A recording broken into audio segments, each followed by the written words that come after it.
Let's get started, guys, by talking about one of the big transfers, João Félix in London for his Chelsea medical.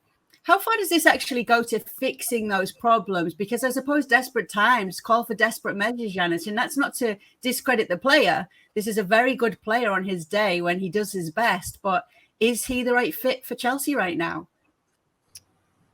Yeah, obviously, the first reaction for me is that they probably needed a striker, somebody that can immediately come in and solve some of the issues that they have in that department, for sure. But, when I think about it, I would argue that João Félix is exactly what Chelsea need. I really think that. It took me a while to get to that point because I think he offers them a certain amount of flexibility, doesn't he? Right? I mean, there isn't just one problem at Chelsea Football Club. There are many problems there. First and foremost is in injuries, and injuries not just to 10 players, but to a lot of key players. So if you think that, here's that player that needs to come in and score 10, 15 goals for the rest of the season immediately, well, I don't know if he's the answer. But I think if you look at no Armando Broja, if you look at no return date for Raheem Sterling, we just learned that Christian Pulisic is going to be out for 2 months, right? Aubameyang is back, but is he really? He may be never back, at least in the thoughts of Graham Potter, right?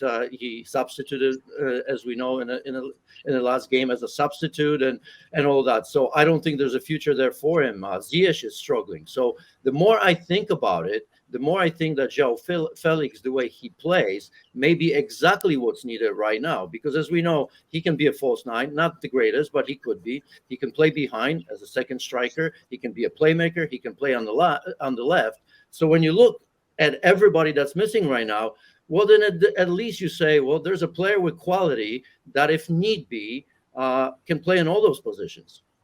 Do you agree, Tom? Yeah, I think he's almost a bit of a sort of a luxury signing. I mean, it's a 6-month deal. We expect him to sign a new contract with Atletico Madrid. So if you're looking at, say, a short-term impact, this is exactly the sort of guy you want, as we talked about the versatility and so forth. And I think with this number of injuries, as we heard, Pulisic 2 months and other signings which haven't yet really clicked. So, saw at the start of the season, they were playing Sterling as a false nine. Then obviously Tuchel got sacked just days after bringing in Aubameyang. The whole structure this season around the first team seems to be a little bit fractured. Now, Felix is someone you can imagine that Potter would absolutely adore to work with, like an incredible talent, and that versatility is king.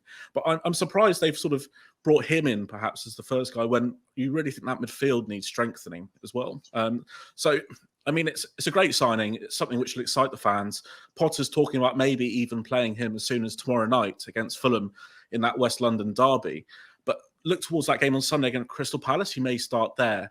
But it's something you can kind of sense it's one of those things where it's just trying to bring a bit of impetus to the season. Thanks so much for watching ESPN on YouTube. And for more sports highlights and analysis, be sure to download the ESPN app. And for premium content and live streaming, subscribe to ESPN Plus.